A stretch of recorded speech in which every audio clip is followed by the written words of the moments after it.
Universe நேயர்களுக்கு எனது அன்பான வணக்கத்தை தெரிவித்துக் கொள்கிறேன் தோழர்களே.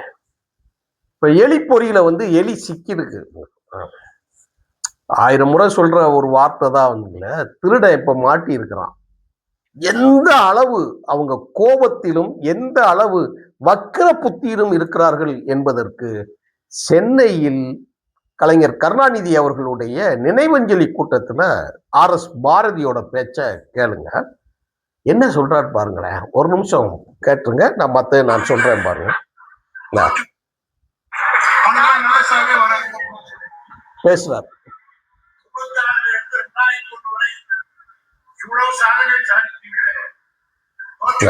பாருங்க என்ன சொல்றாருன்னா,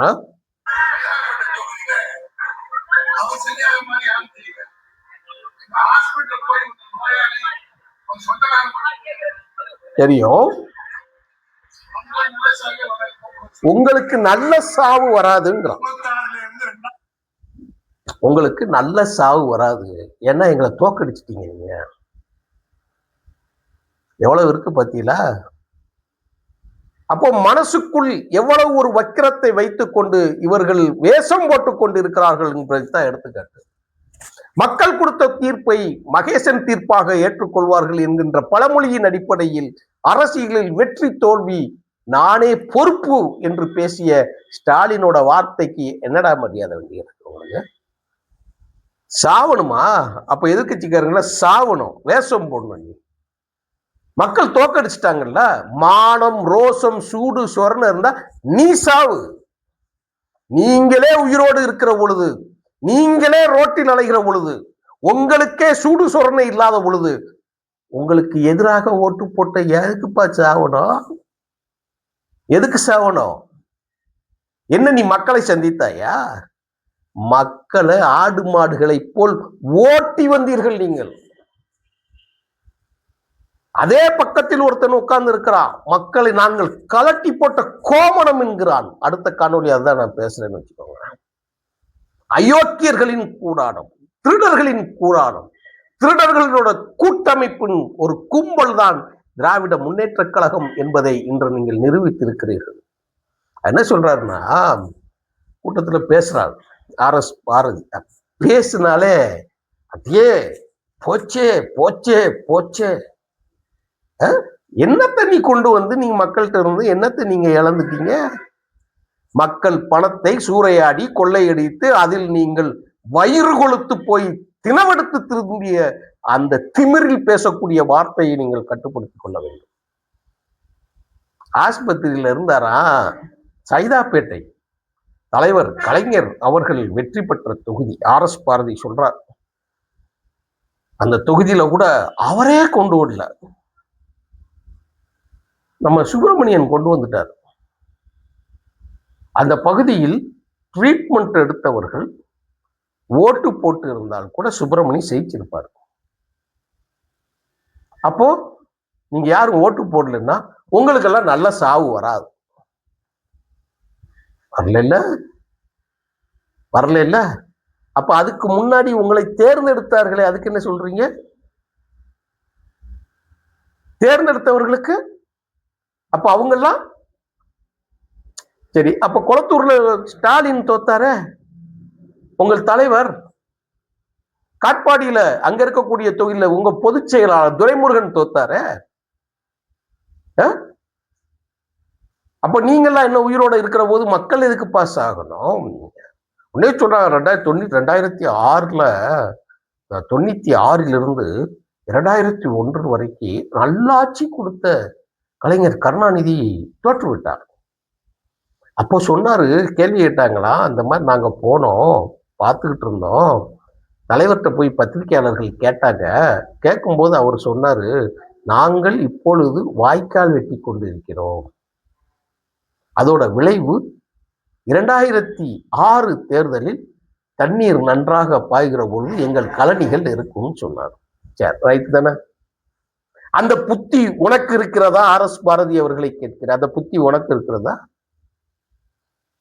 மக்களுக்கு சாபமிடக்கூடிய நிலைமையில நீ இருக்கிறிய. ஒரு கலைஞர் கருணாநிதி அவர்கள் தலைவராக இருக்கிற பொழுது தன்னுடைய தோல்வியை, கட்சியின் தோல்வியை அவர் ஏற்றுக்கொண்டு தீர்ப்பை எடுத்துக்கிட்டார்.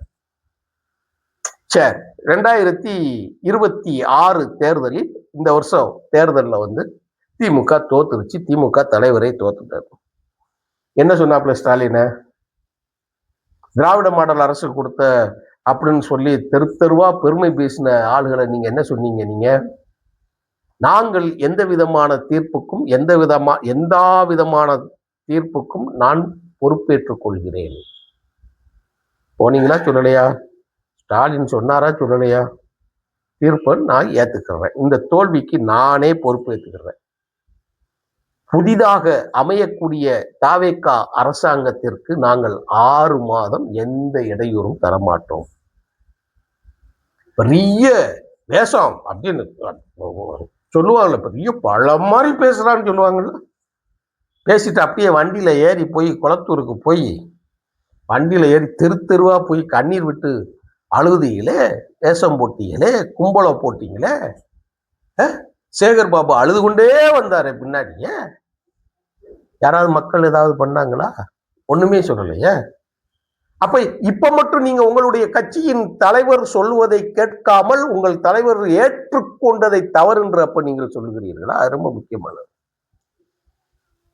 இதே தோல்வியை இதே 2096 கலைஞர் சொன்னது, வாய்க்கால் விட்டு கொண்டிருக்கிறோம், தண்ணி பீச்சி அடிக்கும் போது நாங்க அப்படியே வயலை பரப்பி இதுகள்ல செஞ்சிருவோம். யார் வீட்டு நிலத்தில் யாரடா வயல் செய்வது? என்ன பேச்சு பேசுறீங்க நீங்க? இதே 96 தேர்தலில் வந்து ஒட்டுமொத்தமாக இந்திய துணைக்கண்டம் எதிர்பார்த்தது, தமிழ்நாடு நிலப்பரப்பு எதிர்பார்த்தது மறுமலர்ச்சி திமுக கட்சிய. 96 தேர்தல். அப்போ அந்த தேர்தல் முழுவதுமாக மறுமலர்ச்சி திமுகவோட கூட்டணி தோற்கடிக்கப்பட்டது. நல்லா கேட்டுக்கோ, முக்கியமான வார்த்தை சொல்றேன். இதே பத்திரிகையாளர்கள் தலைவர் வைகோ அவர்களிடம் போய் இந்த கேள்வியை கேட்கிறாங்க. பெரும் எழுச்சி, பெரும் கூட்டம், கும்பலாக வந்த ஓட்டாக மாறவில்லையே, இதற்கு நீங்க என்ன காரணம் நினைக்கீங்கன்னு சொல்லி வைகோ அவர்கள்ட்ட கேட்கும் போது அவர் சொன்னாரு, காட்டாற்று வெள்ளம் வருகிற பொழுது சில சந்தன மரங்களும் அடித்துத்தான் செல்லப்படும் சொல்லி சொன்னார். உருவ ஒப்புமை, ஒப்பீடு எப்படி இருக்குது? நாங்கள் உழைத்தோம், நாங்கள் பாடுபட்டோம், நாங்கள் வயல் செய்தோம், நாங்கள் களை எடுத்தோம், ஆனால் களத்திற்கு எங்களுடைய நெல்மணிகள் வரவில்லை. அதைத்தான் இவர் ஈஸியா சொன்னாங்க. நாங்க காட்டாற்று வெள்ளம் போல் வருகிற பொழுது அதுல சந்தன மரமா சாய்த்து செல்வதை போல் நாங்களும் அடித்து செல்லப்பட்டு விட்டோம் அப்படிங்கிற காட்சியை சொன்னாங்கல்ல, அதை ஏத்துக்கிட்டீங்க இல்லையா? அப்ப 2001 நீங்க எங்க வந்தது? உங்களை மக்கள் எப்பொழுது ஏற்றுக்கொண்டார்கள்? பேரறிஞர் அண்ணா அவர்கள் மறைவுக்கு பிறகு புரட்சி தலைவர் எம்ஜிஆர் அவர்களாலும் தந்தை பெரியாராலும் புகழ் மாலை சூட்டப்பட்டு முதலமைச்சராக ஆக்கப்பட்டவர் தான் கருணாநிதி. மக்களால் ஏற்றுக்கொள்ளப்பட்டவர் அல்ல. தொகுதியில் நீ வெற்றி பெற்ற எம்ஜிஆரை கொண்டு போய் காத்து கடந்து எஸ்எஸ்ஆர் தொகுதியில் இருந்தவரை தேனி தொகுதியில் அந்த காலத்தில் இருக்கக்கூடிய மிகப்பெரிய தொகுதியாக இருக்கக்கூடிய எஸ்எஸ்ஆர் அந்த தேனி தொகுதிக்கு பெரியகுளம் தொகுதியில் நிற்கக்கூடியவரை போய் நீ கூட்டிக்கிட்டு வரீங்க. காத்து கடந்து குளித்தலையில் நிற்க வைத்து வெற்றி பெற வைத்தவர் புரட்சி தலைவர் எம்ஜிஆர். உன்னுடைய மானமுள்ள ரத்தம் என்ன நீ மறுக்க முடியாது. ஆவணை என்கிட்ட இருக்கு புத்தகம், ஒன்றும் மறுக்க முடியாது. திராவிட இயக்க பற்றாள்கள், திராவிடர்கள் எல்லாமே தெரியும். எம்ஜிஆரை கூட்டு போய் ஜெயிக்கணும். பணம் கொடுத்தார்கள், உன் தேர்தல் செலவுக்கும் பணம் கொடுத்தவர் எம்ஜிஆர்.